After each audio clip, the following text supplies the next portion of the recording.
Vamos abrir as nossas Bíblias no livro do profeta Jonas, hoje no capítulo 2. Nós vamos dar sequência à série que temos tratado. Apenas uma curiosidade, eu esqueci de falar na semana passada, essa foto aí não é de Jonas, irmãos. Essa foto, ela é uma escultura, hoje no Museu Britânico, possivelmente do rei para quem Jonas levou a mensagem, o rei assírio de Nínive. Então há uma escultura desse rei. Então a cara sorridente aí é do rei de Nínive, para quem Jonas deve ter levado a mensagem. Jonas, no capítulo 2,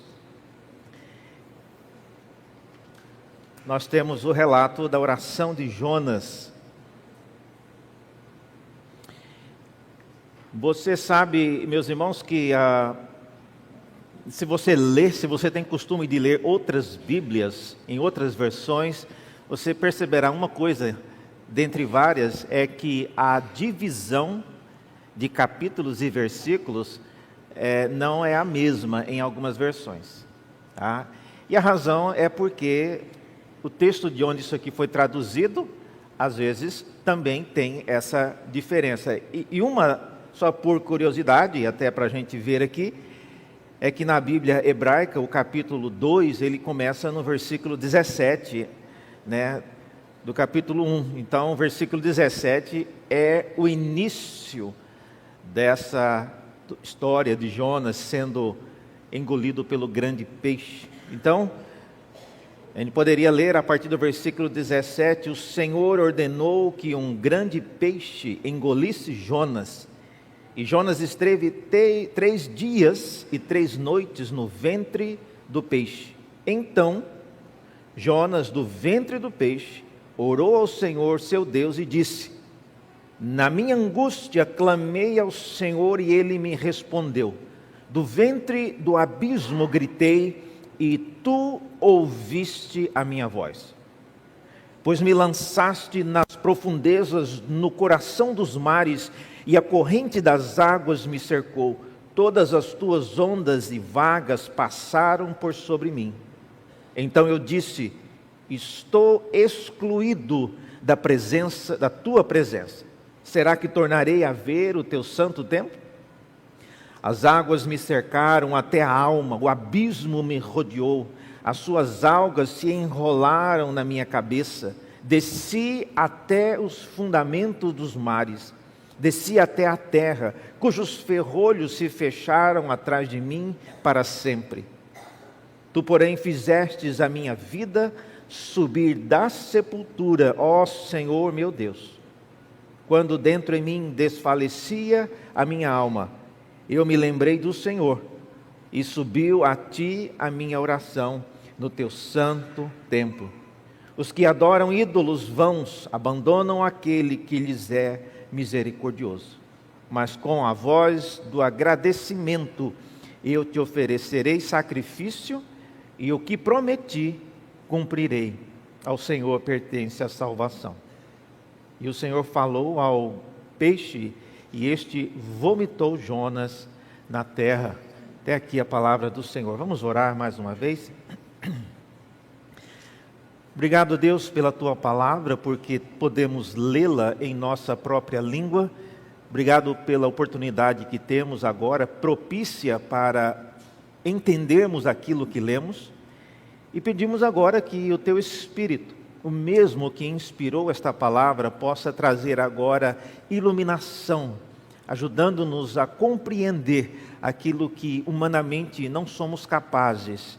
Sabemos ler, sim, mas não conseguimos entender as implicações disso que lemos para a nossa vida. Isso porque somos caídos e a nossa natureza pecaminosa prejudica a compreensão e a aplicação daquilo que lemos. Oramos assim, ó Deus, em nome de Jesus. Amém. Meus irmãos, você acha, como eu já perguntei em alguns vídeos que eu mandei essa semana, você acha realmente que a oração de Jonas, essa que nós acabamos de ler, revela algum tipo de arrependimento dele ter fugido da presença de Deus? Você acha que há em algum momento na oração que nós acabamos de ler, não é tão longa, você acha que há algum vestígio de que Jonas tenha entendido a grande loucura que ele fez, que foi tentar fugir da presença de Deus? Eu ainda me reluto em entender e achar que Jonas ele era tolo o suficiente para achar que ele conseguiria fugir da presença de Deus. Eu ainda não consigo imaginar que Jonas tenha sido tolo o suficiente para fazer isso. Eu acho que ele queria fazer outra coisa. Eu acho que ele tinha outros planos, mas em suas palavras não há nada que revele esse tipo de reconhecimento em sua atitude de fugir da presença de Deus. Pense nisso. As palavras que nós acabamos de ler, elas não mostram, e muito menos, irmãos, o que irá acontecer depois da oração de Jonas, revela ainda mais que esse profeta não arrependeu-se, ainda não entendeu a importância de fazer aquilo que Deus havia ordenado. Na oração, então, de Jonas, ela não revela nenhuma evidência de arrependimento, ela não revela nenhum remorso do que fez, ele está assim angustiado e desesperado. Mas na sua oração, a pergunta que nós precisamos fazer para o nosso sermão hoje é: qual é a finalidade dessa oração no livro de Jonas? É isso que eu queria pensar com os irmãos. Se ela não revela arrependimento de Jonas, se nela Jonas não dá evidências de que ele entendeu a importância de agora obedecer a Deus e ir para Nínive, para que então serve essa oração? Eu gostaria então de pensar algumas razões porque essa oração ela está nesse livro, e creio que essas razões podem nos ensinar também algumas coisas. A primeira coisa que eu entendo, a razão por que a oração de Jonas está nesse livro, é porque a oração de Jonas encerra o período ou plano de fuga de Jonas. Esse é o primeiro ponto que eu gostaria que você entendesse. A oração de Jonas não é um começo de uma nova etapa, mas é um fim desse processo de fuga que ele tentou engendrar, e ele fez as coisas que ele planejou fazer. Mas o plano, veja só, o plano mirabolante de Jonas não terminou como ele imaginava. Ele queria que as pessoas jogassem-o no mar, mas as coisas não combinaram, não terminaram como ele imaginava. Para ele, Tarsis significava um local onde ele estaria fora do radar de Deus, vamos dizer assim. Mas, irmãos, independentemente do que, de onde Jonas acharia o local adequado para estar fora do radar de Deus, e olha, a cidade de Tarsis, eu não sei se você já pesquisou isso, mas depois veja no Google, eu vou aqui mencionar algumas referências com cidades que nós conhecemos hoje, mas há duas possibilidades do local de de Tarsis, para onde Jonas queria chegar e para onde ele achava que ele estaria fora do radar de Deus. A primeira opção é de que seria próximo de onde hoje é a cidade de Sevilha, na Espanha. Isso seria 3.700 quilômetros de onde Jonas partiu. Ou uma outra opção seria bem próximo de onde hoje é a cidade de Pisa, na Itália. Isso daria mais ou menos 2.700 quilômetros de onde Jonas partiu, do porto de Jope. Qualquer que seja a cidade, Jonas tinha uma compreensão muito errada do que significa fugir da presença de Deus. E há uma frase aqui no texto que mostra exatamente isso que eu estou dizendo, que a oração de Jonas, ela é o encerramento do seu projeto de fuga. Veja, por exemplo, no capítulo 2, no versículo 4, Jonas diz: eu estou excluído da tua presença. Será que tornarei a ver o teu santo templo? Então veja, com essa palavrinha, estou excluído, dá para entender que Jonas ainda está entendendo o que está acontecendo como sendo parte do seu plano, do seu projeto de tentar ficar longe o máximo da presença de Deus. Só que o que ele não contava é que no seu projeto de fugir da presença de Deus, ele acabou sendo expulso da presença de Deus. E era exatamente isso que ele acabou experimentando. Não é possível, irmãos, fugir da presença de Deus. Mas é possível você ser expulso pelo próprio Deus da presença dele. Então é por isso que eu entendo que a oração de Jonas revela a percepção que ele tem de que o seu plano de fugir da presença de Deus não terminou da maneira como ele gostaria. Mas ele acabou encontrando um Deus que, por razões que eu desconheço, estava interessado em falar: você quer fugir da minha presença? Deixa-me te mostrar o que significa fugir da minha presença. Ir para Tarsis, seja em Sevilha, seja em Pisa, ainda é muito perto do que eu posso estar longe, né, da percepção de onde você está, Jonas. Então essa é a primeira razão. A oração de Jonas encerra esse projeto mirabolante e louco de Jonas. Mostra a percepção dele de que aquilo que ele intentou fazer não terminou da maneira como ele gostaria. A segunda coisa que a oração de Jonas nos ensina é que a oração de Jonas revela a angústia de estar longe da presença de Deus. As palavras de Jonas nessa oração, por várias razões, mas quem lê a oração percebe claramente a angústia, o desespero, a maneira como ele se debate com o que está acontecendo. Eu não sei quantos de vocês já tiveram a experiência de afogamento. Eu já tive, não era no mar onde Jonas estava, mas era uma represa. Meu pai estava trabalhando, e eu devia ter nessa idade uns 6, 7 anos, e meu pai de olho nos meninos, mas criança, vocês sabem, pisca o olho um segundo, eles fazem coisas que são inacreditáveis. E nós estávamos tomando banho nessa represa, e eu andava segurando na margem da represa, eu não sabia nadar, mas eu via que tinha uns primos que pulavam, né? Era muito mais animado, né, pular no meio da represa do que ficar andando, segurando na margem da represa. E eu resolvi então aventurar-me, quem sabe eu dar um pulinho para lá e voltar a segurar na beira, eu consiga um pouco mais de diversão.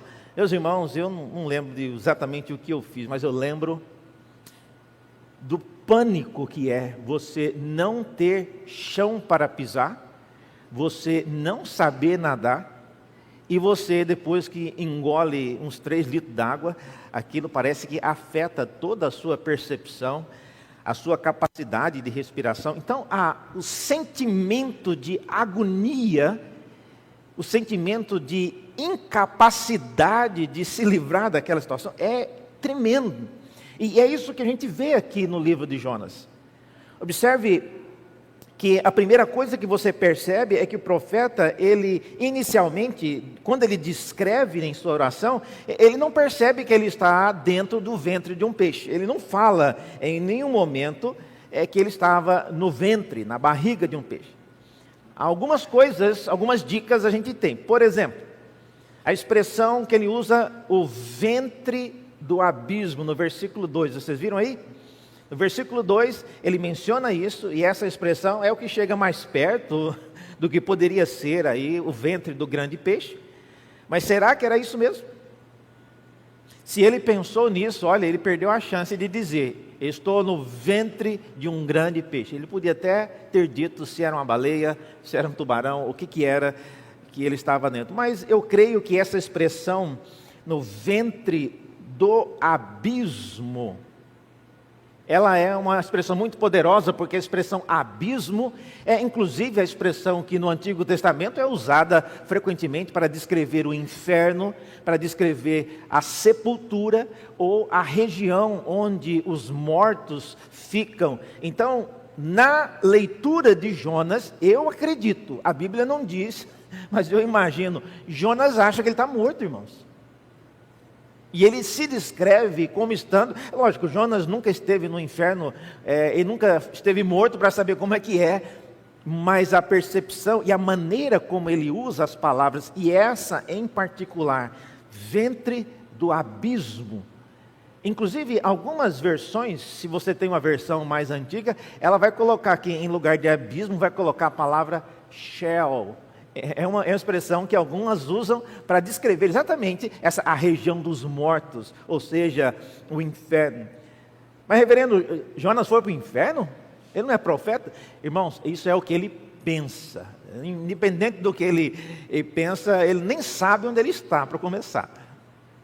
Mas essas são palavras que ele usa. Ele, em vez de falar que ele está no ventre de um grande peixe, ele diz que ele está no ventre do abismo. Então, aparentemente, ele ainda não sabe exatamente o que aconteceu. Uma outra coisa que ele usa no versículo 3 é a expressão nas profundezas dos mares. E essas são expressões que mostram também o pânico e o desespero em que ele se encontra. Veja, essa é uma expressão interessante, porque mostra a percepção de Jonas de ter descido muito no mar. Quem está afogando, não importa se... quando eu estava afogando, eu parecia ter descido 200 metros, foi só 2 metros. Mas o medo, o pânico, o desespero, e o medo de morrer tão jovem, tinha só 6 anos, não posso morrer hoje, meu Deus. Isso faz com que tudo aquilo cresça demais. Mas Jonas, algumas expressões que ele usa, percebe-se que ele sabe que ele desceu bastante. E essa é uma delas. Ele usa essa expressão nas profundezas dos mares. No versículo 2, capítulo 2, versículo 3, olha só. Pois me lançaste nas profundezas, no coração dos mares, e a corrente das águas me cercou, e todas as tuas ondas e vagas passaram por sobre mim. Então, essa expressão aí, nas profundezas, mostra que Jonas, ele teve essa impressão de que ele foi muito fundo. Jonas não sabia exatamente o que estava acontecendo, e nem onde ele estava, mas ele sabia que ele havia descido bastante. É interessante essa frase que é utilizada, ondas e vagas passaram por sobre mim. Você sabe de onde Jonas está tirando isso? Salmo 42, versículo 7.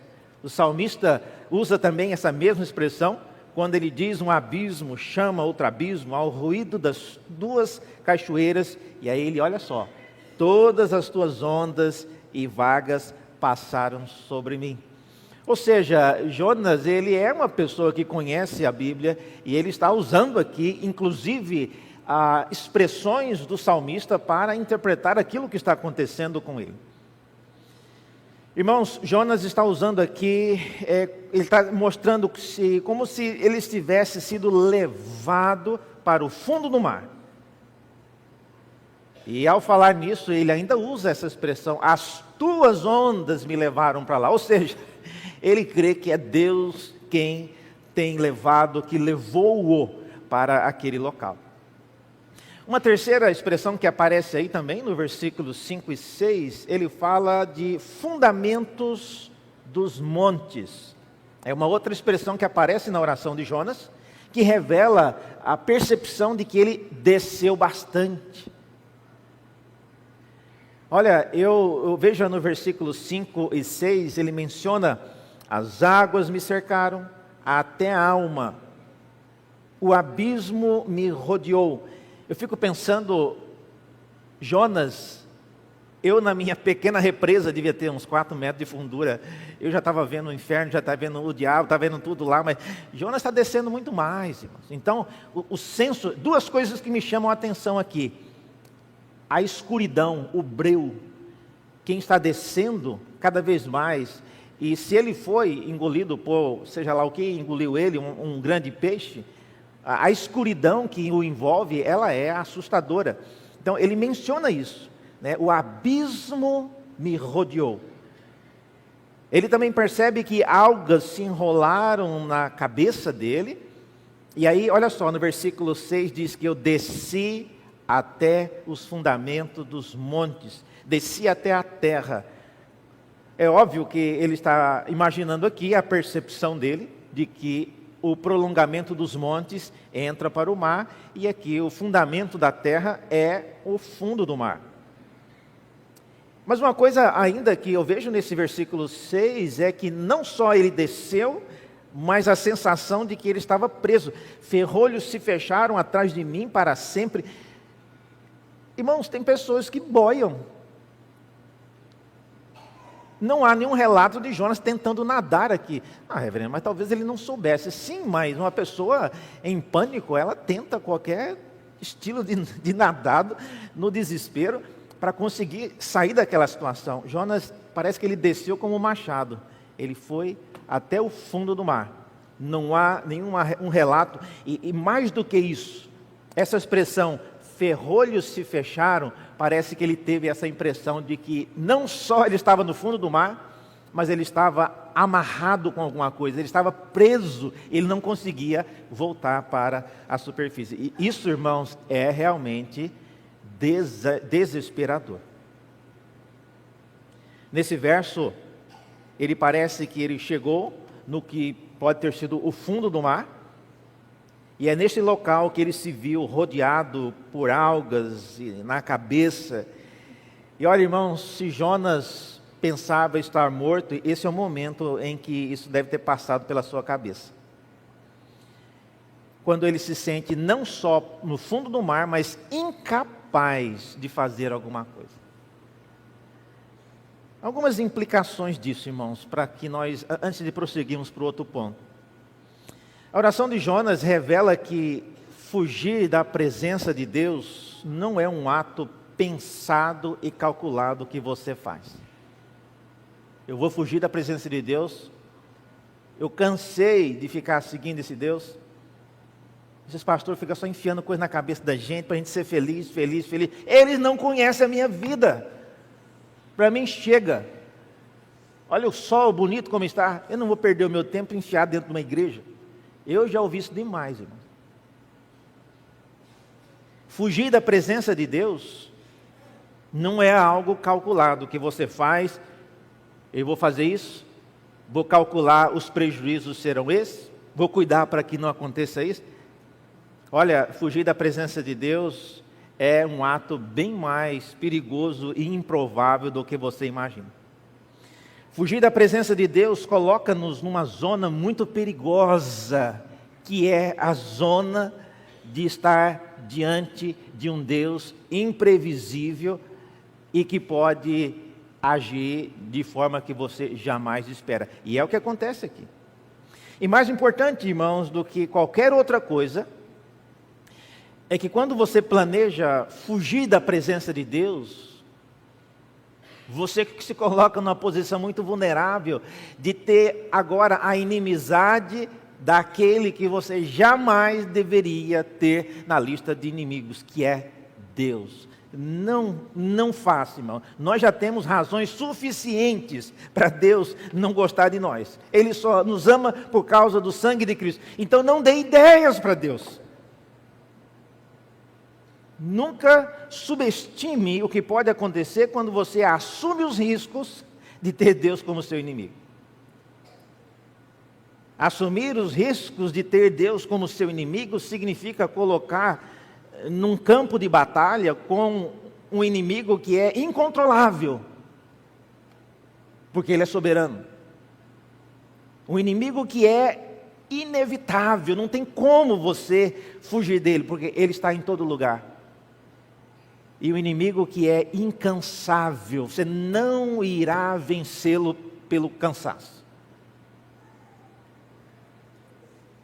Em sua tentativa de fugir da presença de Deus, Jonas descobriu que Deus estava querendo não só que ele fugisse, mas expulsá-lo para ensinar algumas coisas. Por isso, irmãos, eu digo, não dê ideias para Deus.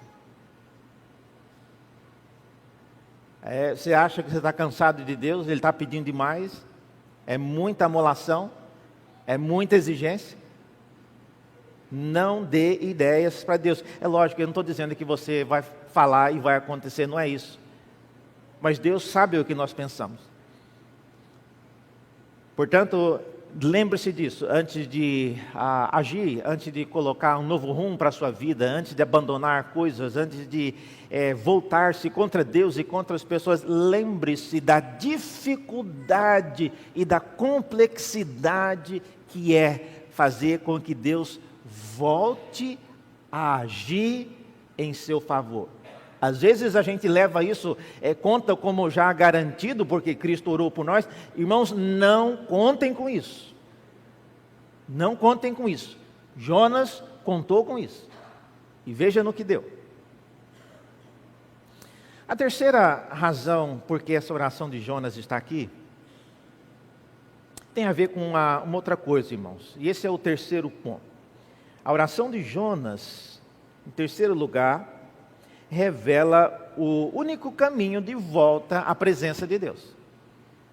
É interessante as coisas que ele fala, acaba nos mostrando como é que uma pessoa, depois de ter estado à deriva, agora consegue voltar à presença de Deus. Ao lançar-se nessas rivalidades contra o próprio Deus, Jonas descobre,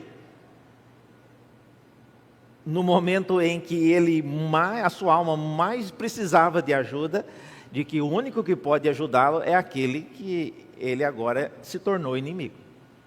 E aí é que está, irmãos, o famoso o angu de caroço.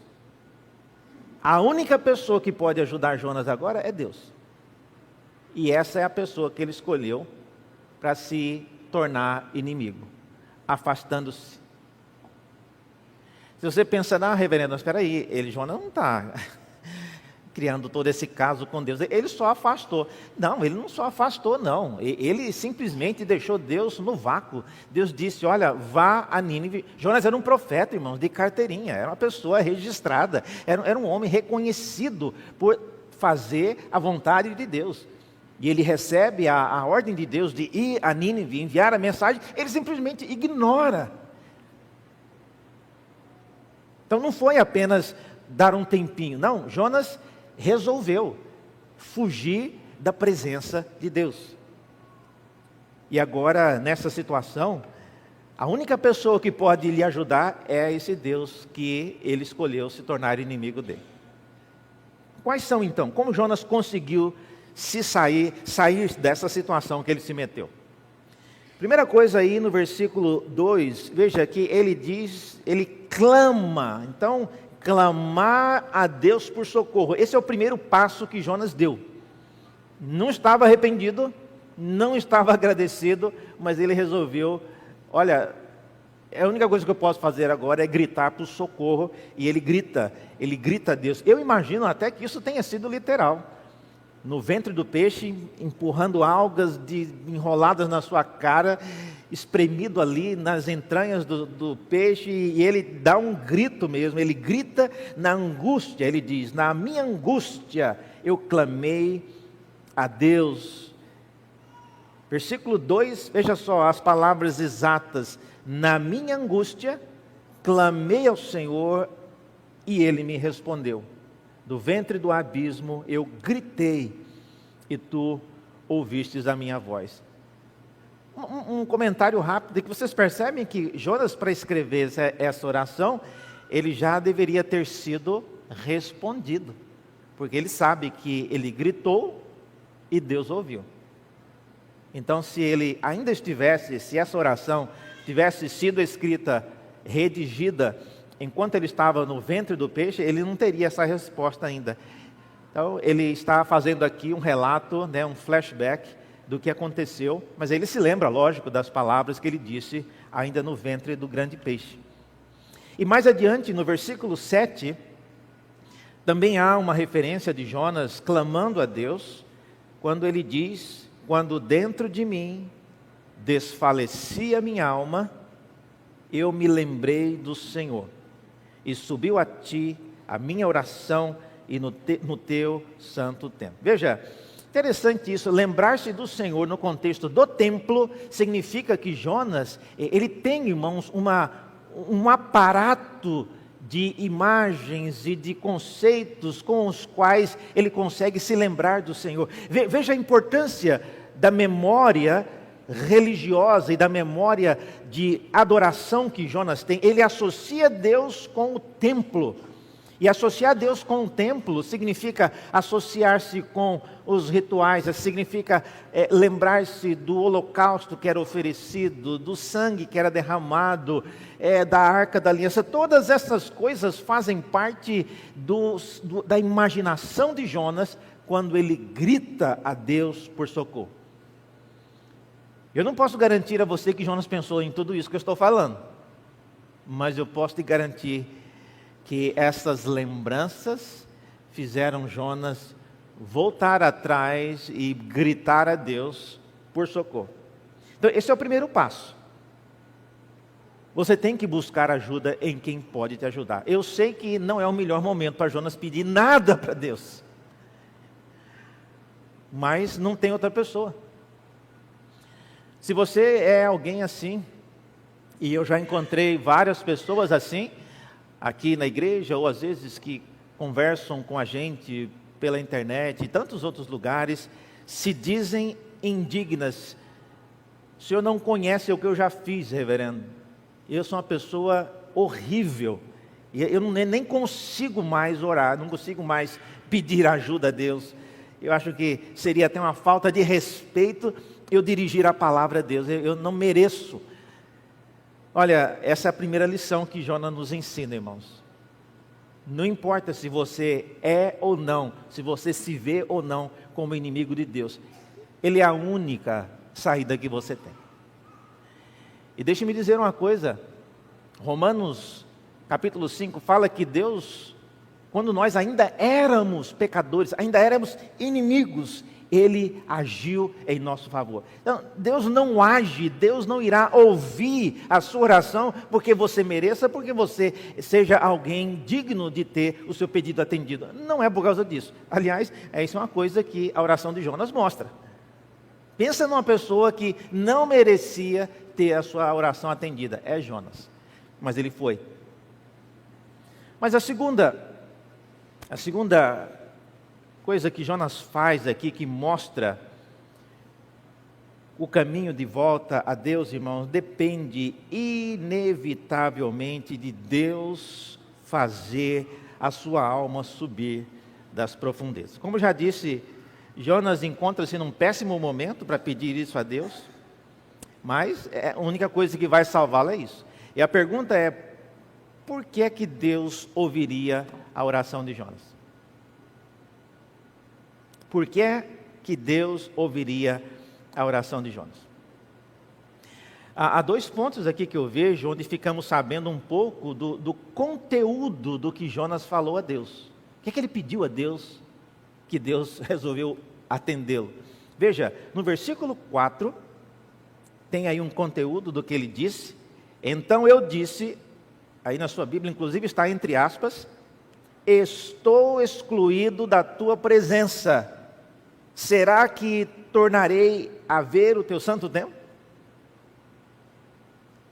Se eu fosse Deus, eu respondia, eu sei. Você está excluído porque eu te excluí.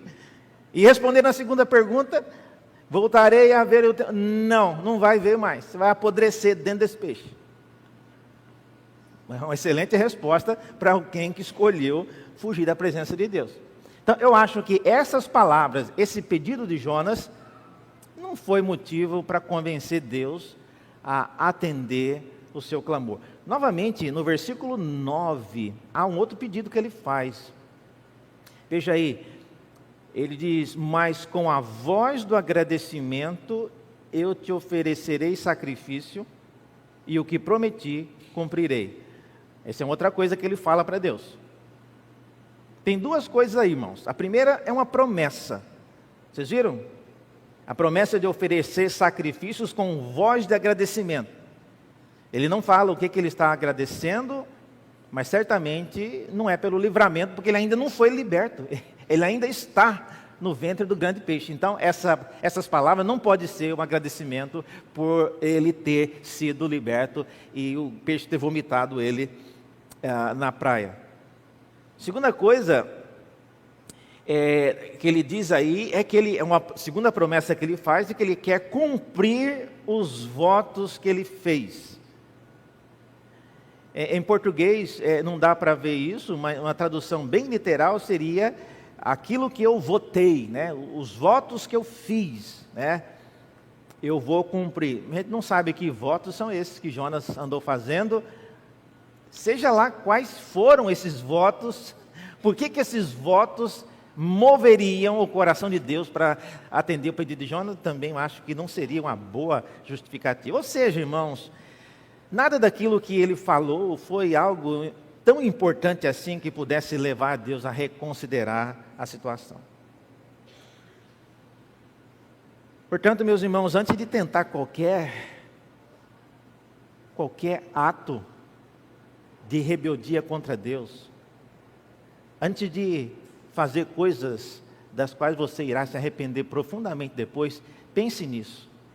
Pense na complexidade e na dificuldade de convencer Deus a fazer de volta em seu favor aquilo que Ele não quer fazer.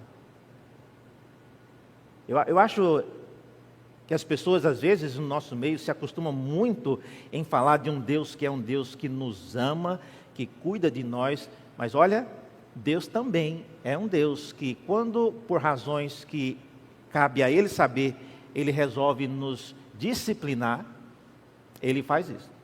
E quando Ele vai parar, eu não sei. A única coisa que eu sei é melhor você não testá-lo nessa área. É melhor você não ficar dando ideias para Deus e margens para Deus colocar você nessa linha de teste. E eu digo isso, lógico, do ponto de vista humano, pois nós sabemos que ninguém pode obrigar Deus a fazer nada. Mas, a menos que Deus queira atender o pedido de Jonas, ele vai permanecer trancado dentro desse peixe. Conclusão. Como é que nós podemos concluir essas mensagens que vimos aí na oração de Jonas? Por que Deus ouviu a oração de Jonas? Por que Deus atendeu o seu pedido? Essa é uma pergunta muito difícil de responder, porque uma oração sem palavras de arrependimento, sem palavras de confissão de pecado, chegou até Deus e foi atendida. Olha, quando Cristo caminhava para a cruz, vocês devem se lembrar disso, Ele pediu por 3 vezes ao Pai, se possível, passe de mim esse cálice. A oração de Cristo não foi atendida.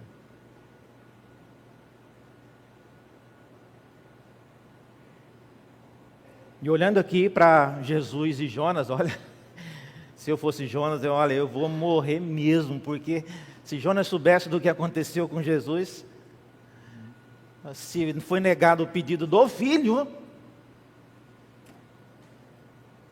Interessante que em Mateus, no capítulo 12, o próprio Jesus, comentando sobre essa atrapalhada de Jonas aí, ele mostra algo inusitado e novo. Ele diz, conversando com fariseus e escribas, que queriam um sinal. Olha só o que Jesus diz a esse povo, né, incrédulo. Uma geração perversa e adúltera pede um sinal, mas nenhum sinal lhe será dado, senão o do profeta Jonas. E qual que é o sinal de Jonas? Olha só o que Jesus pega de tudo o que aconteceu com Jonas. Porque assim como Jonas esteve 3 dias e 3 noites no ventre do grande peixe, assim o Filho do Homem estará 3 dias e 3 noites no coração da terra. Vejam só, a história de Jonas, irmãos, então, era um modelo para aquilo que aconteceria com Cristo. Olhar para a história de, não o próprio Jonas, mas Deus não faz coisas só por causa de Jonas. Mas todos os que vieram depois de Jonas, olhando para a história de Jonas e tendo visto o que aconteceu com Cristo, veria que ele foi um modelo. Por que Jonas então teve a sua oração atendida? Porque ele foi atendido por causa de Cristo. Mas, olha só, se você consegue pensar mais rápido do que eu, você pode estar pensando, pastor, espera aí. Se a situação de Jonas é um modelo para o que aconteceria com Cristo, por que a oração de Cristo não foi atendida e a de Jonas foi atendida? Responda essa. Então esse modelo está errado, porque na oração de Jonas, a situação de Jonas, Deus, o Pai, atendeu o profeta. E quando Cristo pede, ele não atendeu. Meus irmãos, aí está o grande segredo, né, de Jonas. É exatamente por causa da oração de Cristo não ter sido atendida, que hoje e também nos dias de Jonas, Deus pôde garantir, Deus pôde atender aquilo que Jonas pediu, e Deus pode também atender-nos hoje. Nosso Deus eterno, olhando para todo aquele plano mirabolante de Jonas, sem pé nem cabeça, Ele não estava vendo um profeta teimoso, um profeta afogando, Ele estava vendo o filho dele sendo morto, sepultado e passar 3 dias no coração da terra. E para Deus, isso é razão suficiente para atender um pedido de um pecador como Jonas e um pecador como eu, ou como você. Resumo da ópera: busque a Deus, não importa quão pecador você seja, busque a Deus. Vamos orar?